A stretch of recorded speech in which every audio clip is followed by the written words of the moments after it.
This episode is brought to you by New Year, New You. Why not make a promise that you can't keep? Ho,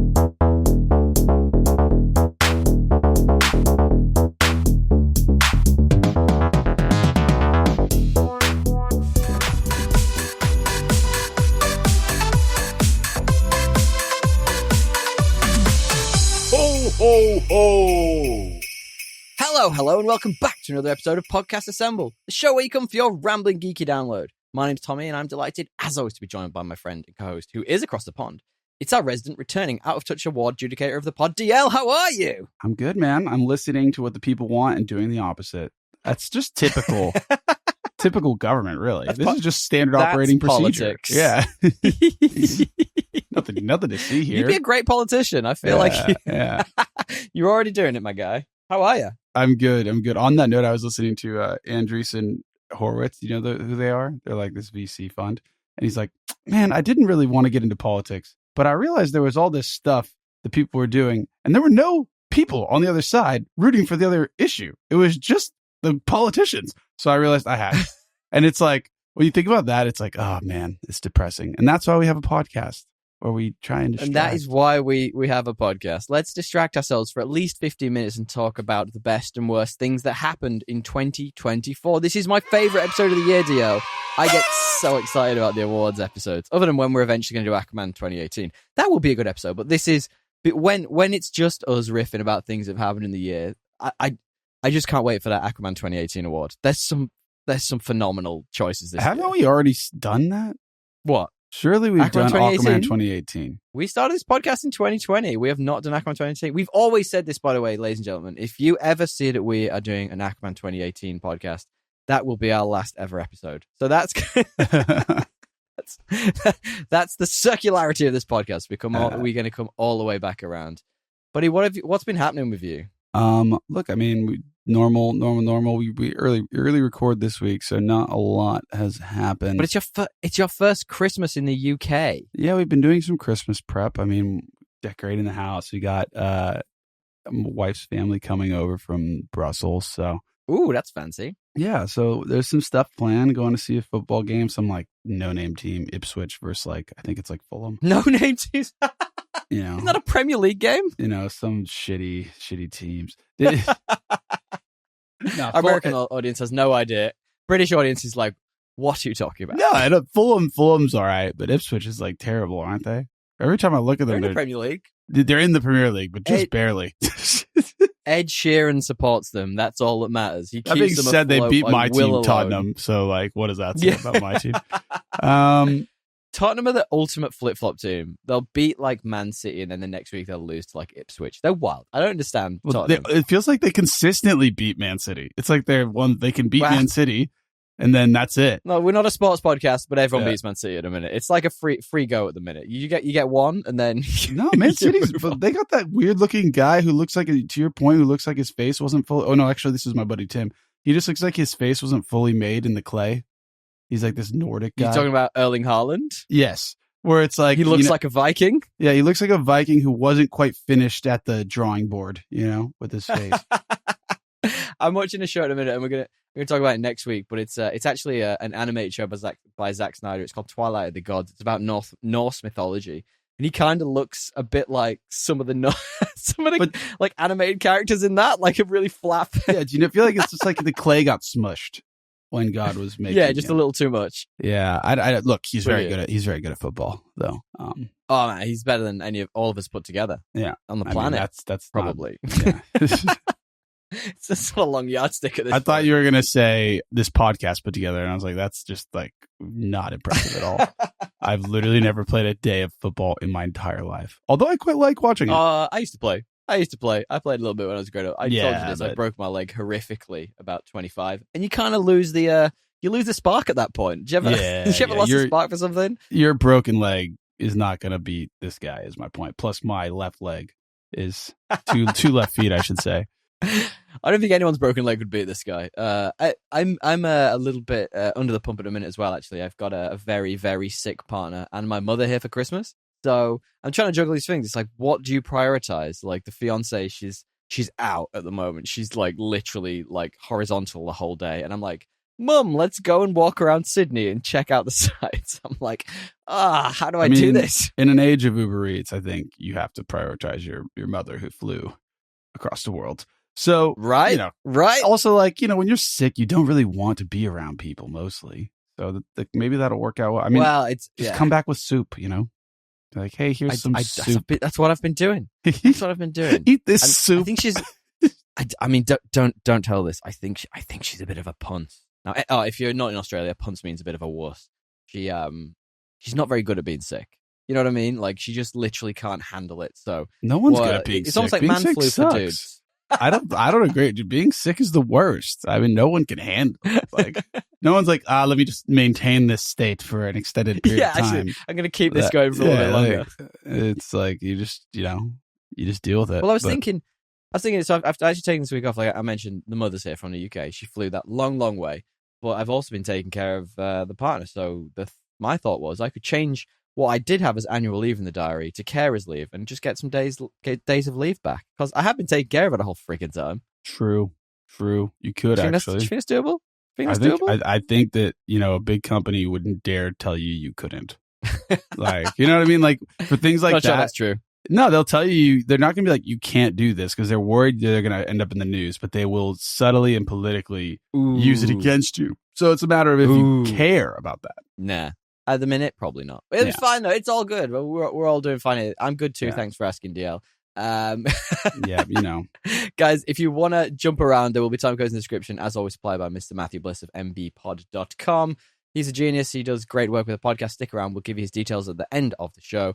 But while you're there, while you're jumping around, before you swing into the main topic, which everyone's going to have a lot of fun with, what I'd love to do is know if you could give us a 5-star review. We don't know how algorithms work, but 5-star reviews apparently really help with that. DL's not had time this week to give the 5-star review, but I'm pretty sure you will next week, right? I don't see people, Tommy. I work remote, so I've gotten my wife, I've gotten the cat's account to do it, and I've done it. So beyond that, I've just got to approach strangers, which isn't that hard. I cold call people, so that should be easy. Hey, check out my podcast here to see. I've already did it. Let me log it in. Easy. We'll do login with Google. You've made your own case there, guys. We'd love it if you would. It'd be really fantastic. 5-star reviews really help. And as it is the festive period, give the gift of podcast assemble. Why not? Like, someone who likes his geeky stuff. Why not just give them the gift of podcast assemble? Dude, what have you been up to, man? What's been happening? You got up to any geeky stuff? To be honest, since what was it, Saturday or Friday? When we bought it's been like 3 days. We did. I mean, I saw Moana 2 last night with my wife. It was one of those, she really wanted to go, and I'm okay with it. I don't mind a Disney movie when it's a good one. I feel like she went ahead with the War of Rohirrim, so you definitely had to watch that one. Yeah, especially after that mistake of a fucking theater choice. But can I just say I could not have a more different theater experience the week to week. So 1 week, right, we're on a fucking basically the Indiana Jones ride for a cartoon show. The next week, I'm at my normal theater because the War of Rohirrim wasn't playing anywhere. My normal theater, I have like Everyman Cinema. I have the yearly pass. I get like basically any Monday I go, I get a half off ticket for my partner. Sorry, I get a ticket free. So I pay for my ticket. She goes for free any Monday, which is awesome. You get discounted food. So it's like this luxurious couch. They're bringing me like a milkshake. I'm drinking 3,000 calories. I'm freaking got pizza coming. It was like just the best hanging out. That she had champagne compared to the last week whereby we were being squirt in the face, dude. So I'll tell you which one I preferred.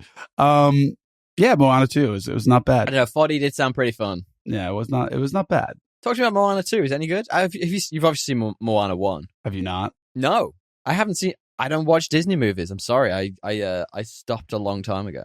Yeah, I mean, I would have, but I have little cousins and little wives. Yeah, right. whose movie tastes are still stuck in that era. But no, it's, as far as like a cartoon thing, it's the thing about the Disney movies is they do throw some stuff in there for the parents, like so you can always bank on that. A little bit of blue for the dads. Yeah, I didn't mind it, and it wasn't like too long. And The Rock, he's in it. He's not bad as that demigod. The Rock's certainly in it. He is. Yeah, he is in it. So what actually happens in it? Like, without spoiling it, like, what's the story? You know, classic Disney thing. Big. Her mum dies? Gets shot by a hunter? True, actually, not classic Disney.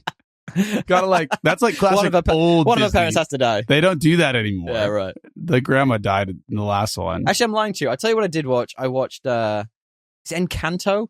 What's the one where it's like a Hispanic family and, is that what I'm talking about? Where you go like the Day of the Dead? Here's the overview of this one. The Madrigals are an extraordinary family who live hidden in the mountains of Colombia. I told you it's Hispanic. In the charmed place called the Encanto. The magic of the Encanto has blessed every child in the family with a unique gift, except Mirabelle. However, she soon may be the Mirabelle's last hope when she discovers that the magic surrounding the Encanto is now in danger. Yeah, it's really fun. It's got Stephanie Beatrice in it. I think that's a Disney movie. I saw that one. Encanto is, yeah. I just never saw it. It's a good one to. I love that. The one you haven't seen is the one I've seen. Yeah, well, together we got coverage. Look, yeah. Moana was good. Moana's like matured. She's very yoked.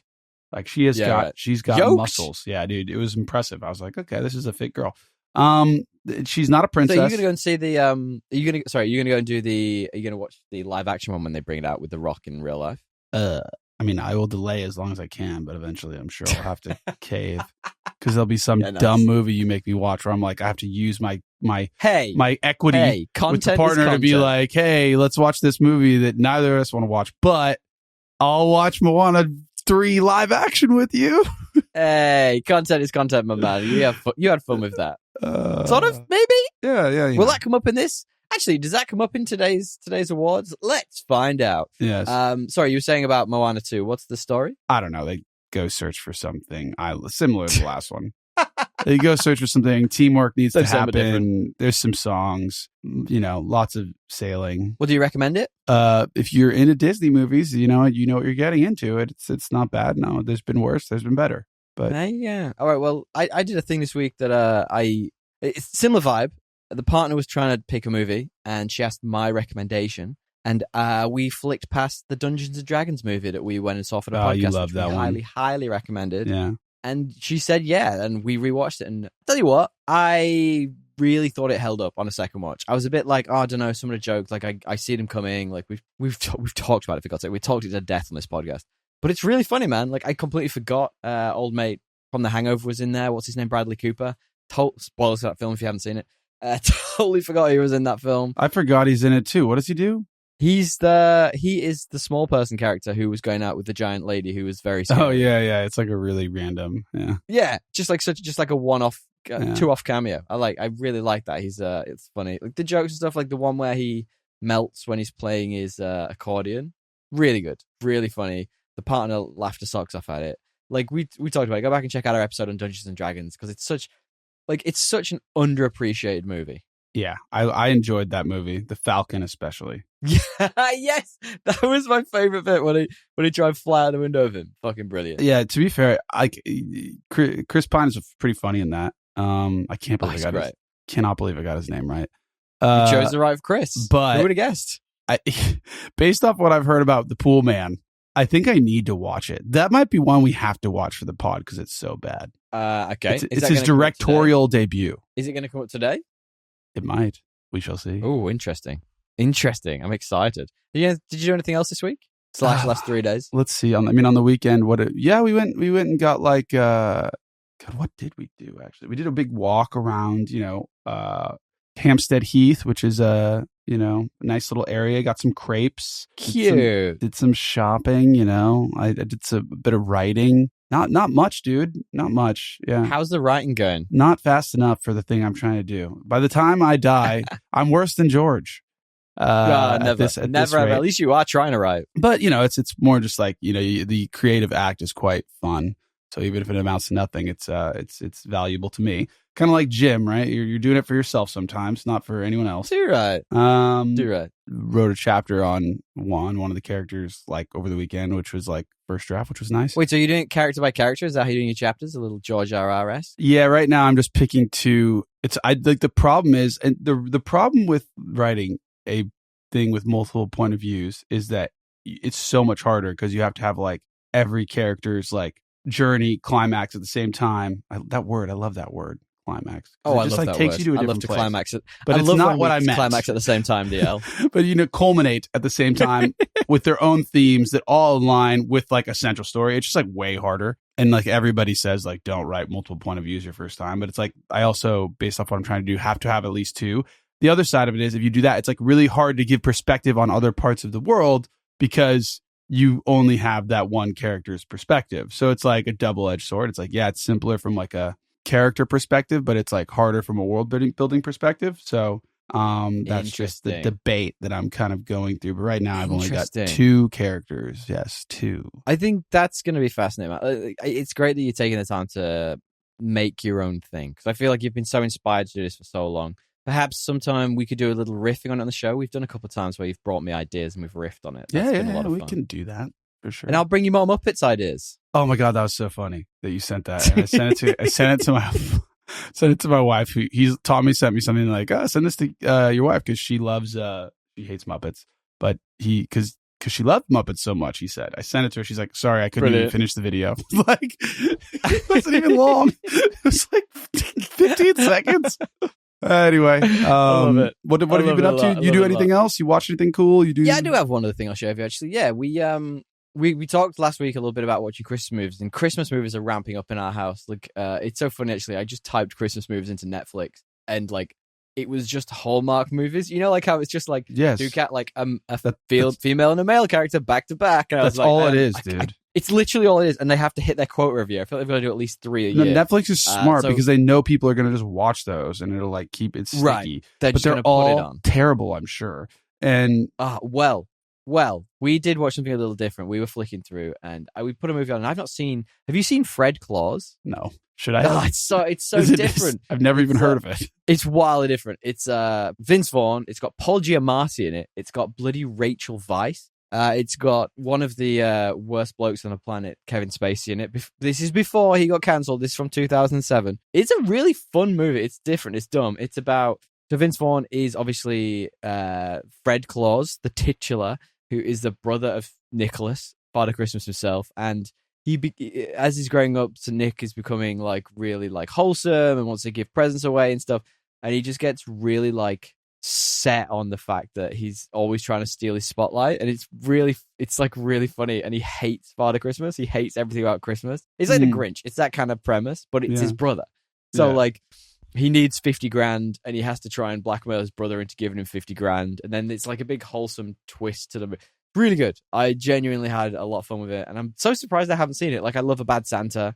I love all those types of films. So like, it's different. It's kind of got that vibe to it. But where did you find it? We were just flicking through like a Netflix. So it is in Netflix. Netflix has so much crap for Christmas movies. I like have a hard time like sifting through it.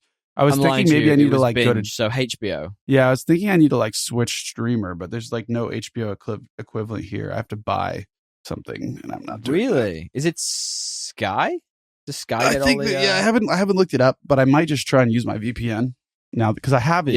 I have it in. Sure, you can just get a VPN. The States, but it was like too smart for my VPN in Australia. I wonder if it'll be too smart here. Maybe it will. Look, I would recommend going away and watching Fred Claus. It's a lot of fun. I love that kind of different take on a Christmas movie. I hate the holiday where it's just a love story. I'm like, give me something different. Give me a Rachel Weisz and Vince Vaughn. That makes me very happy.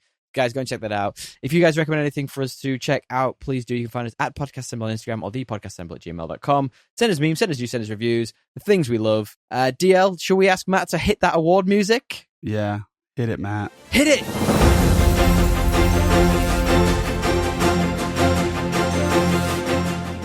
That's it, what is vibes. What's going on? Guys, welcome everybody to our 2024 Best and Worst of Awards. My, as I say, favorite episode of the year. It's time to bring back some favorite categories, some old categories, some new categories. I'm very excited for this one, DL. We've got some fabulous movies to add in this year. We aren't going to add in Craven or Red One, by the way, because neither of us have seen them films. Actually, we're going to be talking about some films we haven't seen, but I really am probably going to watch Craven at some point. I just like Friend don't. of the show, Joe really wants to see it. I don't know why anyone would like. I understand why you're gonna make me watch it because, like, yeah, I get it. Whatever. I don't think we're going to end up watching it. Doing Why it would for the podcast? anyone in their right mind go do this on their own? Because they're like, you know what I mean? Like there's just no reason. I was watching an Instagram thing about it the other day, and the guy was saying, go with like a group of friends or like, you know, smoke a J and go and watch it with a couple of people. It sounds terrible. It's apparently laugh out loud funny at that point. But that's not what we're talking about, dear. We are here to talk about the awards for the year. Now, if you don't mind, I'd love to kick off because this first is one of my absolute favorite topics. We start with a bang. We go hard. And we start with the Razzie Award. So this is the worst movie of 2024 award. So what I'm going to do is I'm going to list out the little categories here. And we've also had some suggestions from some friends of the show. So thank you all. We appreciate you all, friends of the show, for this year and for adding to these. So we'll start with the nominees. And you get the little drum roll or whatever it is. So first and foremost, we have Megalopolis, famously talked about on the podcast. We have... This is worst. Why are you cheering? Joker, Folie Dieu, and thank you very much till the end of the line, boys, for recommending that. We have Borderlands. We have Atlas, the J-Lo Netflix movie, which I walked in on my father-in-law watching, and he got very awkward about. I think he likes J-Lo. Who doesn't? She's crazy, but she's beautiful. All very true. We have Madam Web, who was suggested by the Film Addicts podcast. We have Roadhouse. And finally, we have Abigail as our nominees for the worst movie of the year. DL, talk me through the list. Which ones have you seen? Which ones do you think are the worst of the year? I'm not sure that Roadhouse deserves to be here, but I have seen Megalopolis, Joker, Folie Dieu, Borderlands. God, like those three movies front to back.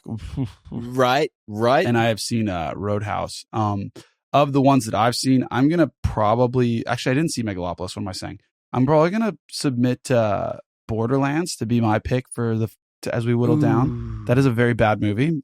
But I don't know if it's going to beat Megalopolis from what I heard from our boss. So I'll let you decide. Yeah, well, we do have some pretty strong thoughts and feelings on that. My strong feeling is Megalopolis was by a country mile. Actually, you know what? Not a country mile. That's harsh.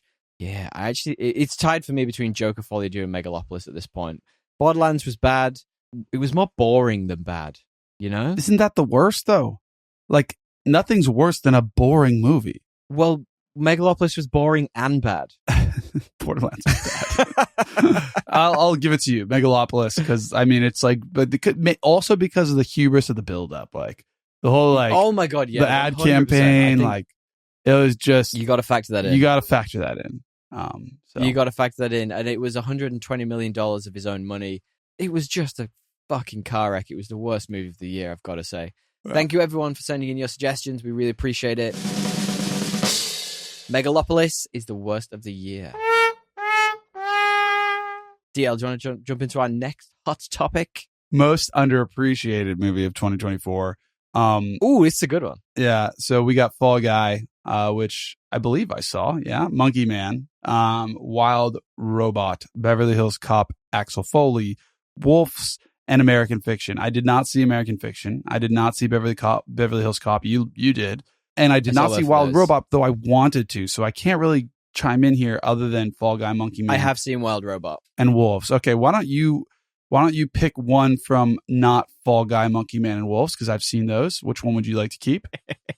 Wait, so you want me to pick? Sorry, say again. Pick your most underappreciated out of Wild Robot, Beverly Hills Cop, and American Fiction. Ooh, that's a really good question. Okay, so I really like Wild Robot. I think it's a little bit... I'm not sure why it snuck into this category, to quite perfectly honest with you. I feel like it's getting a lot of praise. Yeah, it's not really underappreciated. It's quite appreciated. Beverly Hills Cop definitely is underappreciated. It's a lot of fun. It's a great throwback. In fact, that might go into our Rebootuations category as well. I'm probably going to say American Fiction. Like, I know it has had a lot of praise, but I don't think it got a big push. Like, I saw trailers for it and saw posters for it, but I don't remember it getting a lot of attention. So I'm going to say American Fiction out of the ones you haven't seen. To your point, I don't even know what it is. So that's a good sign that it is underappreciated. Well, there you go. Fall Guy has to be the winner for me. Like, although I was going to say my overall most underappreciated has to go for it. It's got to be Fall Guy. Yeah, like it did get a bit of love, but not much for how like much I liked it. Not at all. And it was so nice. It was so nice. It was a good movie. Yeah, and everyone, I think it was like mid 70s. Like people were like, it's okay. Like, no, I laughed. I enjoyed. It was fun. So I'm gonna put Fall Guy. It was laugh out loud funny. It had a lot of heart. It had good characters, like good arcs, good acting. Good foreshadowing, like everything you want in a movie. So I think we're gonna go with Fall Guy. Yeah, we're checking off Fall Guy as our most underappreciated movie of the year. Let's give that a round of applause. That one again, it's not bad. Let's give it a round of applause. Woo! Okay, so moving on to an absolute favorite of the pod. And you might actually have to explain the point of this one, DL. This is one of my favorites, though. So the Adam Driver performance for Carrying a Thing award. Do you want to explain that to the listeners? Yeah. So this was just basically an award we made because we feel like, actually, I gotta remember. Basically the way we rate it is if somebody basically pulls an Adam Driver and makes the movie watchable solely because of their presence and performance in the movie, despite all odds, whether it be, a bad script, bad writing, bad plot, bad CGI.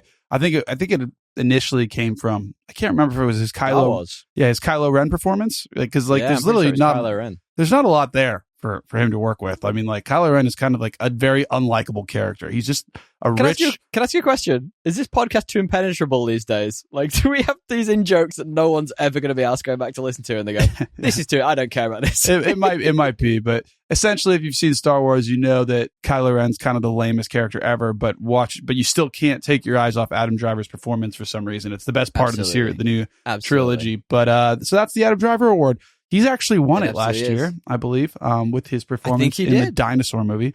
Actually, what was Adam Driver in this year? 1 second, let me just check. I think he took a well-earned year off minus Megalopolis. I know he was in Megalopolis. Oh, yeah. I don't know if we can class this as a good year for him. We only really have two options for this that I can think of off the top of my head anyway. So very quickly, we have from Furiosa, Mad Max, which we did talk about, I think, on the podcast. We have Tom Burke, who is Patreon Jack. Now, you might be screaming at me saying, there were other people in this movie, even like, the main character. I didn't like her in it, so that's why I've not put her in this, and I apologize. I thought she was fine. I don't think she carried it to any extent. She was fine. Yeah. I didn't love it. And the other one is a movie that's going to come up a few times, I think. Joker Folie à Deux. And I think you yourself called out Joaquin Phoenix as having a standout performance and carrying that movie and being the only good thing out of pretty much everything, I would say, maybe, in a bad movie. I mean, he's kind of the only thing in the movie, so it's like a double entendre there. I mean, there's obviously Lady Gaga, but I know a lot of people loved Lady Gaga in it. Yeah, like you say. I don't know, man. She's not. I just think he was, over the two movies, he was the best part of these films. Yeah. I was going to add one more. Just on little audible. Please.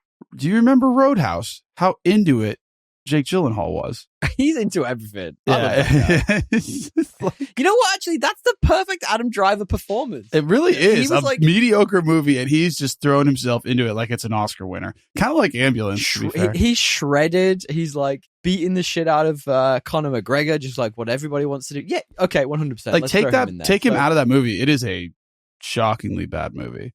It's just Connor addicted to cocaine. So it's just Connor. Yeah. Tell me then, what's your Adam Driver performance award? This year, underwhelming catalog. I would probably give it to our late ad, Jake Gyllenhaal in Roadhouse. That's a good late ad, man. I'm going to go with you on that. I fully appreciate that performance. I think we talked about it. We did a podcast on it. Go back and check it out. It was a flat movie, but that performance really stands out. Yes. All right. The next one. This one is, I guess this is a hard one to pick because by the definition of the category, we haven't seen these movies. This is movies we missed, but wish we hadn't. So really what we're saying is, I guess what movie do we want to go see the most? Yeah. Okay. How about this then? Let's change it. Which one of these, like if you could only see one movie for the rest of the year, which of these is it going to be? Yeah, for sure. So I would say we've got quite a few to go through here. What do we got? The Substance. So you've probably seen some ads for this. It's looks like some kind of dark. It looks awesome. Dark satire on cosmetic industry. Yeah. A little bit of Frankenstein in there too. Yeah, Frankenstein. Really? I don't. Okay, sure. Not Frankenstein. Sorry, a little bit of Jekyll and Hyde in there. That's what I mean. Yeah. Too many monsters. Smile 2, no idea what it is. So gonna miss Horror it for movie. me. Beetlejuice. That's Rebootuation. Got some good ratings. Beetlejuice never really, people like that. it never really struck my fancy, to be honest. So gonna move on from that. Interesting. Okay. Long Legs. All right. Don't know. Nick Cage. Not been a weird guy. Bit of a lot of there's a horror theme in these, I think. yeah. And then Heretic, which is on my list of things I want to see, but I kind of heard the premise is a bit weird. Although what's his name's performance is quite good. So for me, looking at this list, it's going to be The Substance, based off reviews, based off accolades, based off everything I've seen. I don't know what it is for you. Well, I'm cut between The Substance and The Heretic, because I don't know, man. I think Heretic I probably will see in the cinemas while it's still there. It's got like maybe a week left, so I might try and see it this week. Yeah. But The Substance just looks so good. I sat down to try and watch it with a partner 2 nights ago, because you can buy it on streaming or rent it on streaming, and she was like, absolutely fucking not. You know how she hates anything with a thriller horror element. I watched like the trailer with her, and she was like, absolutely not. So to be fair, maybe I'll go with you on The Substance on that. I want to watch The Substance, but I also don't want to watch The Substance because I know there's going to be a lot of needle scenes. It's going to be gross. But I've heard it's quite good. So it's like, do I want to put myself through that? Yeah. I've heard really good things about it. So like, I am split between the two. So I think I'm going to go with your recommendation for The Substance, but I probably will see Heretic as well. Okay, I agree. Next category. On to the next one. We have got a few to go here, so we're burning through these. I love that. So this is this is a good category. I think this is a new one for this year. It's just that came out this year. So movies that came out with no fanfare, we completely missed them somehow. And there's a lot. And some of these I think we maybe even talked about doing on the podcast, but we never obviously got around to it. So Fly Me to the Moon. I literally can't believe that came out this year. It's on Apple or something, right? I saw it in a couple. It was in theaters. That had Scarlett Johansson, Channing Tatum in it. It had a stellar cast, and it's about the moon landings. It's like, why wouldn't you want to see this? All right, so we had Argyle come out this year. We had It come out this year with Ryan Reynolds. I actually think the premise of that looks really nice. It's probably one that you would watch with the partner. The royal you would watch with the partner, sit down and have like a nice wholesome evening. Hellboy came out this year, the reboot of Hellboy. Ghostbusters Frozen Empire came out this year. Transformers 1 came out this year. Saturday Night came out this year. Trap came out this year. Trap's the new M. Night Shyamalan movie. The Ministry of Ungentlemanly Warfare, which was a really awesome film that I thoroughly enjoyed. Horizon and American Saga came out this year. I think both chapters may have come out now. So that's the one with Kevin Costner, which he self-funded, which was, basically his character from Yellowstone by the sound of it, but back in the day. There was a lot of movies that came out this year that have totally flown by us. Which one of those is your most, I can't believe I missed that movie? I'm always, no matter how many times he burns me with Shyamalan, I still always am kind of intrigued to see if he'll just one more time capture that magic.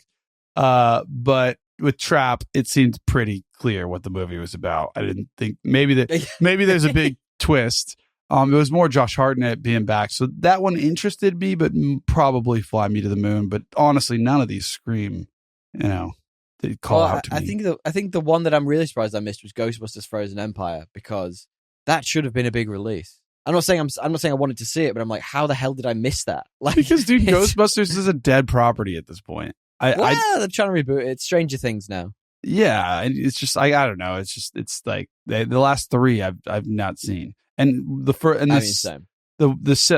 new Rebootuation with Paul Rudd was like exactly the one I should have seen, and I didn't see it. So I think that was the one before this. So, yeah, I mean, I think for me out of these, the one that really stands out is Fly Me to the Moon. Like, stellar cast, big budget by the sounds of it. Lots of very interesting source materials. Did Kubrick actually fake the moon landings? How the hell wasn't this like? How did I not know about this? I knew about it. I just think I don't believe Channing Tatum is like a non-comedy guy. So I think it's got comedic elements. I think it has that. Okay. Yeah, look, it's. I would say it's my pick because it has the most. I don't have time to go do Rebootuations of crappy Ghostbusters movies. Like, I'm sorry. Brilliant. Like, there's just not enough time in the day. So we're going with original content here. Let's piss everyone off to saying that Ghostbusters is crappy. And also, by the way, slight spoiler maybe for the Trap movie. It apparently it's just It's just a vehicle for M. Night Shyamalan's daughter to be try and get on the film landscape. So that's fun. She's in it. Yes, She's the main girl. She is the one doing the concert who Josh Hartnett attends with his daughter. So fun. So what was your pick for that one? Sorry, I would say movie came out this year. Fly Me to the Moon would be the one that I would say, hey, I wish I watched it and would like to watch it. And how do we not know about it? Yeah. Totally flew by me. Yeah. Do you want to go on to our next category? Rebootuations, baby. Oh, the perfect of the show. Yeah, Roadhouse, Twisters. This is a heavy hitting category. Beetlejuice, right? Beetlejuice, and of course The Crow. Guess you could also add. We were talking about a minute ago. Beverly Hills Cop, Axel Foley in there. Yeah, you can add that one. What are your thoughts? I think so. For anyone who doesn't know what Rebootuation is, it is. I guess you'd call it a legacy sequel if you were actually in the film industry, but we coined this term way before that. So it's a continuation or reboot of a franchise, basically continuation of a franchise, which is a soft reboot, effectively. I kind of liked some of these. Like I enjoyed Twisters. That was a lot of fun. The Crow was bad. Roadhouse, we just talked about, was ridiculous, but had some fun elements. I don't know, man. What are you thinking? I actually enjoyed The Crow and Roadhouse the most of these four, and I haven't really. I didn't see Beetlejuice, so that's where I'd be at. I haven't actually seen it yet either. Twister's kind of bugged. Really? I enjoyed Twisters. I thought it was silly and funny. She did have a long neck, though. I remember you saying she looked like a giraffe. Hey, don't shame the girl. Come on now. That was all. So, I don't know why you do that. Don't throw this back in my face, young man. I see what you're doing here. Well. I think for me, out of the ones that see the Twisters or Beverly Hills Cop, Axel Foley, I genuinely laughed out loud at some moments in Beverly Hills Cop, and I didn't with any of the other ones. The Crow was crap. I had a bad time with that. It's a boring movie. Roadhouse is held up by one good performance. I think it might be for me, Beverly Hills Cop. Do it to it, Beverly Hills Cop. Ching! That is our Rebootuations Award for the year. Yep. Okay, now we're going to take a little side turn into TV content. So this year we have our best TV show. This is a very strong category this year. Are you ready for some of these? I mean, there's a lot here. There's a lot. So let's go through these very quickly. The Penguin. It came out very recently. Shogun won all the awards. We have Till the End of the Line podcast's recommendation, Agatha All Along. We have Chaos on Netflix. We have Fallout, which is recommended by friend of the show, Kyle. Thank you, friend of the show, Kyle. We really appreciate you. Masters of the Air, recommended by my own partner. We have Presumed Innocent, which I'm pretty sure you watched. We have X-Men 97. We have Mr. and Mrs. Smith, which came out this. Can you believe that came out this year? We have The Gentleman, we have Baby Reindeer, and we have Sugar, which is recommended by friend of the show, Mr. Matthew Bliss. Talk me through your thoughts on this one. Do you want me to go one by one? Or should I just whittle this down? Tell me your top level. My top level, I mean, look, I've heard such good things about The Penguin. I guess it has to be included. I have not seen an episode, but I'm excited to watch it now that we're going into the holidays and I have some time off. Shogun, nice. Look, I appreciate Shogun. I still haven't seen the finale. Oh, really? And that should tell you everything. I think it does. Say no more. Why am I not super excited? Like, look, it's okay. It's good. It's just slow. Like, it's slow. It's super slow. But so is Lord of the Rings. Like, come on, man. That's your whole premise for enjoying Lord of the Rings. Lord of the Rings has more going on than this, though. Like, every episode, most episodes have some kind of action. This is like a political intrigue show. Like it's way more. Anyway, go on. We're talking too much about show. But I agree. But it's like the political intrigue never really culminates.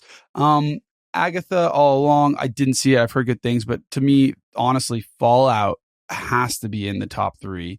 I really loved that show. Super well made, super faithful adaptation, really well acted. Excited for a season 2. I think that's top 3 for me. I loved The Gentleman as well, but it doesn't feel as highbrow as, say, The Penguin or Fallout. So those would probably be my top 3, mainly because I saw them. The rest of them, a few of them I tried, right? Baby Reindeer, I tried, didn't love it. Presumed Innocent, interesting, but the last twist kind of takes me out of it a bit. Yeah, I'll put it to you now. What are your thoughts on the rest? I think I'm with you. I think Sugar's got to be in there for me. I talked about that a fair amount, as did friend of the show, Riggs. He actually suggested that one as well as Matthew Bliss. Very good show. I don't... you know what I do? I go through this list and I look through these and I go like, I get to one and I go, I stop and I take a minute to sit and think about it, and that's Fallout. Of all those shows, Chaos is probably my second favorite on that list. It's phenomenal. Apparently not phenomenal enough to get a second season, but I stop when I get to Fallout. It's all the things you said it is. It's incredibly made, got a great cast, very faithful to, the feel of that world. That's it for me. It's Fallout. Yeah, love it. Fallout. Can't wait for the next season. Yes, can't wait for the next season. We did have a couple of Editor's Choice Awards here, by the way. We had a couple of suggestions, stuff we haven't seen. So both Matt Bliss and friend of the show, Addy, suggested we talk about Arcane Season 2. Haven't seen Arcane Season 1, so I'm excited to get there eventually. But thank you, Editor's Choice Award.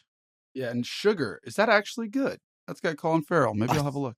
Really good. Colin Farrell at his absolute peak. All right, do you want to jump on to our next award? Yeah, the next award is Worst Movie Premise of the Year. Which is I love a worst movie premise. Which is a spicy title. And it's a new award for this year. Is it actually? Okay. Yes. Because it's like, hey, your premise is just like the entire foundation with which you created this creative idea is terrible. Yes. We're not saying people try to make bad movies. That's not a thing. We love that people. No, we're try, saying your entire idea is bad. Is what we're saying from the start. Yeah. Grow up. Come on, don't soften this. Your premise is terrible. The foundation of your idea. I said grow up. Yeah. So let's put it this way. Let's take it back a step and say what Pedro Pascal may say. It could be better. Could be a lot better. The movie premise of the year, worst movie premise, I should say, starts with The Beekeeper by Jason Statham. I don't even need to know the synopsis. Movie. I don't even know. It could be the bees are being, the bees are in danger, right, of extinction, and we will all die if it happens. I don't need an action movie with Jason Statham about it. No. That probably sounds like a medical research drama would be more appropriate if you even wanted to have this as a premise, which you shouldn't. Okay. The nonsense premise. Megalopolis. Look, premise at first sounds exciting, except for you just like substituted New York for Rome. So why not? New Rome. Don't get it wrong. Yeah. So that the premise in like highfalutin themes sounds exciting. Maybe you strip away the veneer of New Rome as just being New York, and it becomes less so. I don't know. I'll let you talk about it, but it cannot be beat by the directorial debut of Chris Pine, The Pool Man. So I'm going to read you the synopsis of The Pool Man. Please. Dan Behrman is an unwavering optimist and native Angelino who spends his days looking after the pool of the Tahitian Tiki apartment block and fighting to make his hometown a better place to live. So it's literally about a guy who lives in LA a dude. And cleans pools. Is that it? That's the movie. Fuck. That sounds so bad. Many would say the worst movie of the year, but which is worse for you? I think The Beekeeper is hard to beat. Just, I mean, it sounds so bad. Like, what an absolute nonsense premise. Although, Pool Man, I mean, you've made a really good point. Look, I haven't heard about The Beekeeper actually being bad. The premise of The Pool Man, I could see it being this maybe cool artsy flick about like a cultural, maybe, yeah, okay, yeah, a sliver of society in LA, like some weird dude, but like it sounds like it was not well executed. So I'm gonna go Beekeeper just because the actual premise. I think I'm gonna absurd. go with Beekeeper with you as well, with Jason Statham. Okay, cool. That's easy. I love that. Let's stick with Beekeeper forever. So next one, very quickly then, switching it up. A piece of media that you wish you could remove from your life from 2024. Now, this is a very simple category. Friend of the show Reegs recommended a Rebel Moon Part 2. Now, I watched Rebel Moon Part 1, and I would love to remove that from my life. So let's keep that there. Megalopolis, that's another one that I know I would like to remove from my life. Joker Folia Jew, we have Challenges, and we do have Roadhouse. I don't think Roadhouse belongs there. I do think I would like the time back, but like there's worse on here. That's true. I think it's got to be Megalopolis from what I heard from our own review. I mean, I feel like people got something out of Megalopolis. Like speaking to friend of the show Reeves, he enjoyed the bombasticness of it, and he enjoyed the big swing of it. Whereas Joker Folia Jew was just nothing. Like it just I can't even. So I've got to go with Joker. But I'll like, go. if you want to I'll go with on Joker this because it's the only one I've actually seen on this list outside Roadhouse. Okay. And to be fair, like it was so absurdly bad in a lot of ways. It was like, well, they went for it. I just don't know if what they went for was what I want to see. Absolutely did. Moving on, movies that did not have enough Mark Wahlberg award. That is, you know, this list could be long, but we're going to keep it brief. Twisters or Joker Folie à Deux. I do think Joker Folie à Deux with a little Mark Wahlberg would have had a fucking great time. Could have been additive. It could have been accretive. So I don't know. You agree there? Definitely. Okay. Joker's winning that one too. Sweeping the awards this year, baby. I love that. What? No. Very quickly then, movie that desperately wanted a sequel but won't get one. So this is movies that really tried to dig their heels in and push for a sequel. So first and foremost, we've got Rebel Moon Part 2. I hear that has not a cliffhanger at the end, like it ends the story, but they were always talking about doing a third part, and it absolutely, definitely will not get a third part after its reception on Netflix. Roadhouse definitely wanted a sequel. There was a little stinger at the end there. Twisters clearly was lining itself up for a sequel. And Transformers 1, it was shared by a friend of the show, Mark, is thrown in there too. So apparently that didn't do very well at all. It did really well, badly at the box office. So I think I don't know, but what do you think for this? I just want to see how they're going to make a Twisters movie. So I think this, like, purely from a grammar perspective, I want to say Twisters. I'm 100% down for that. Let's go with Twisters. Best show canceled by streamers in 2023. This is an interesting category. I like this one. This is a good one. Or bad. You choose. If you liked the show, you're bummed. Chaos. Haven't seen it. You said it's good. Sounds like a good contender. Fabulous. The Acolyte. Look, there was stuff in there I liked. There was a lot in there that sucked. It just sucks that they can't get, they just cannot figure it out, Disney, with Star Wars. Like they definitely were on to a couple things, but they didn't attach to those things. Halo. Look, you know how I feel about this. Outer Range. I watched like 3 or 4 episodes of the new season. It was just so fucking boring. Really? I thought you really liked the first season. Like the first season was so intriguing. And then the second season was like just such a bunch of people talking about fucking nothing, dude. It was so boring. Shit. I understand why it was canceled. Halo, of course it was canceled. Give me Christopher Nolan. I've heard the rumors. If you make a Fall of Reach with Christopher Nolan, it will be one of the best things he's made in years. Honestly, it will be. It undoubtedly, maybe that'll be his next movie. It's perfect for his type of directing. Anyway, so I would say at this point it must be Chaos, which I haven't even seen based off of your own reaction. Chaos is absolutely the best out of those shows. It was fabulous, really well done. I appreciate it a lot. Good film. Let's give the best cancelled show of streamers 2024 to Chaos, baby. I'm going to go back one here. We missed a quick one here, which is very quickly, what was our worst prediction of 2024? I think I predicted that Mickey 17 would come out this year, and I think you predicted that Nosferatu would come out this year. So well, I anticipated not it our too. best year. Yeah. Not our best year. We had some big swings. We did. I don't know. I think probably I think Mickey 17, because that got cancelled for a hot minute. I think it is going to come out next year now. But I was so hyped for that, and it's definitely... What is it even about? It's really interesting premise. So it's Robert Pattinson. He signs up to work He's for dying a corporation that Yeah. use him, and they just basically make a new version of him with his memories. It looks really good. And Nosferatu is coming out, but it's on... I think it's like the 1st of January next year. So Mickey 17, I would say, is our worst prediction of 2023. Sounds good, man. The best movie of 2024... Woo! Quite a long list. Oh, here. we need a bit of a build up to this. A little bit of a drum roll, please, if you may. There's some good stuff here. We got some good ones.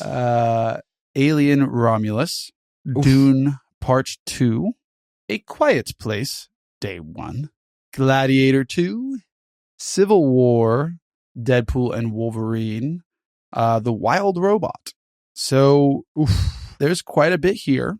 And shout out to the friends of the show as well who recommended these. Yeah, so Dune Part 2 is suggested by a friend of the show, Kyle. We had Deadpool and Wolverine by friends of the show, Juan and Kike from Till the End of the Line podcast.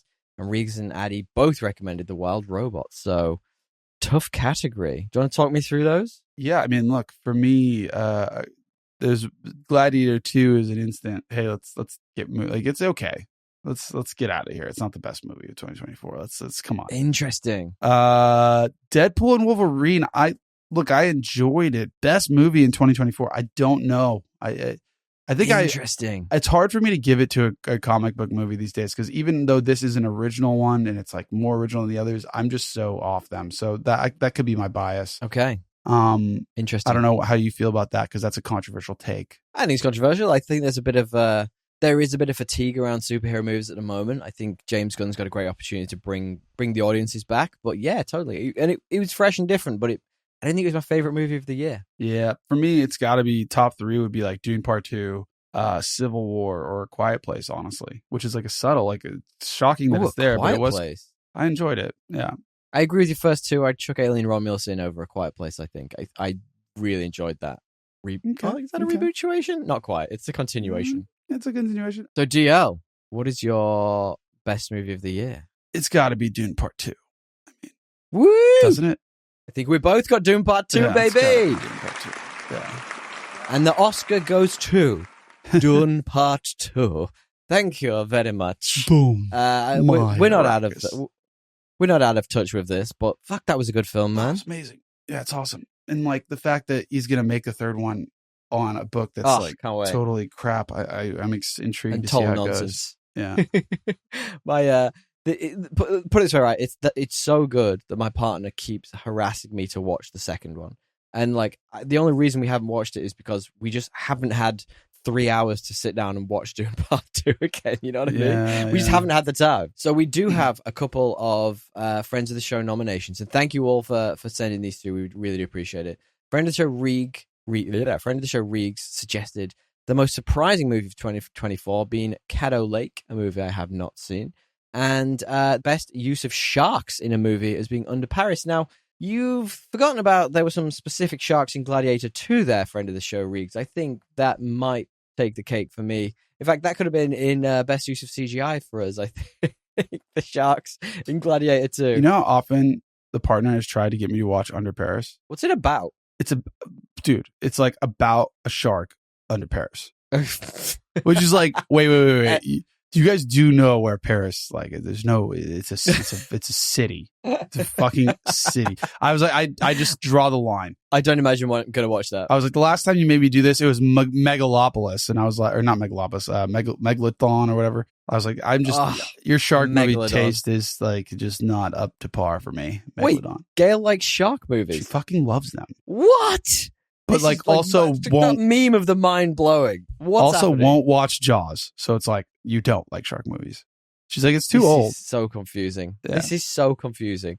Final quick friend of the show nomination. Film Addicts Podcast suggested best surprise movie of the year, which was Wicked. Now, I haven't seen Wicked. I haven't seen the stage play. I hear this is quite good. So, sure. Thank you. What? No, like it is. It's like I haven't seen the stage play. I would watch it, but like, did I send you the interview? No. Was it just Kyle I sent it to? Oh God, I'll send it to you after. There's like an interview between the two of them, like between the two main actresses and like an interviewer, and it's just so absurd. And like one of the comments is like, "This is why bullying is good." They're all just like so complimentary to each other. Like, oh my God, I love your light. Your light is beautiful. Like, thank you for interviewing us and giving us your light. Like, it's just so over the top absurd. Like the interaction. Wow. That the Facebook, the Instagram comments were just chef's kiss, popcorn eating. I will send it to you. And friend of the show, Kyle, I think it was just like, oh, thanks for letting me skip this movie. I still will watch it. But it was just you'll have to. It was just a wild interview. I'll send it through. Brilliant. I'll have to go back and check that out. I appreciate that. We love memes. Send us memes, guys. Send us memes, send us news, send us reviews. We love it when you do at podcastemble, thepodcastemble@gmail.com. I've said that too many times. Well, I guess we're here. We're at the pinnacle of the show. Yes, this is when the champagne going to start popping, my guy. Are you ready for the most Aquaman movie of 2018? I think I am. Well, thank you everyone for all of your recommendations today. And thank you all for supplying your suggestions for the most Aquaman movie of 2018. We have a fabulous list. And some of these could have even gone in that came out this year a category as well. So I'd actually forgotten about some of these. So first and foremost, we have Godzilla X Kong, A New Empire. We then have The Crow. We have Twisters. Bad Boys, Ride or Die. I've written Ride Off Die. That's absolutely not what it's called. We have Mad Max Furiosa. We have Venom, The Last Dance. We have Lord of the Rings, The War for Rohirrim, rounding out the category. Now, for anyone who doesn't know, if you don't know by now, our rating system on Podcast Assemble is very simple. We don't say is something a 5-star review. We don't say what is it out of 100. We just say very simply, is this better or worse than this average movie we know, which is Aquaman 2018. And every year, movies come out that try to ape Aquaman 2018. And this is just a list of films that are pretty fucking average. So do you want to take me through those and tell me which is your most Aquaman 2018 of the year? Furiosa doesn't belong there, I think. Lord of the Rings doesn't belong there. Too good. They're not. Come on. They're above Aquaman. I think we even rated them so. The rest, it's hard to say. I would say this is between Venom and Godzilla. Interesting. Not even The Crow. The Crow was just so brutal, dude. Aquaman is fun viewing. That's fair. There's octopuses playing drums. The Crow is just such a different vibe. Are you telling me Bad Boys Ride Off Die is not very average? Off Die. It's super average, but I actually laughed a lot in that. Whereas Aquaman, I wasn't. Okay. Yeah, I think it's better than Aquaman. So a bit of throwback humor. I do that. Godzilla and Kong and Venom, just very average. Very here we go again.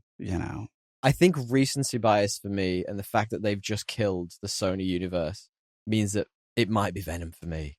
I think that Venom is fair. It's pretty average. Let's do a drum roll for this final one. DL, this is the biggest award of the year. This is bigger than the Oscars. This is bigger than the Razzies put together. I don't know why I said those two together. Which is your most Aquaman movie for 2018? Aquaman of 2018 award must be Venom. You agree? Yes. Mainly because it's been deleted from the memory banks of multiverse. It is absolutely gone. I am absolutely with you on that. Recency bias, like I say, really comes into play here. What a fucking average movie. Yeah, it's pretty average.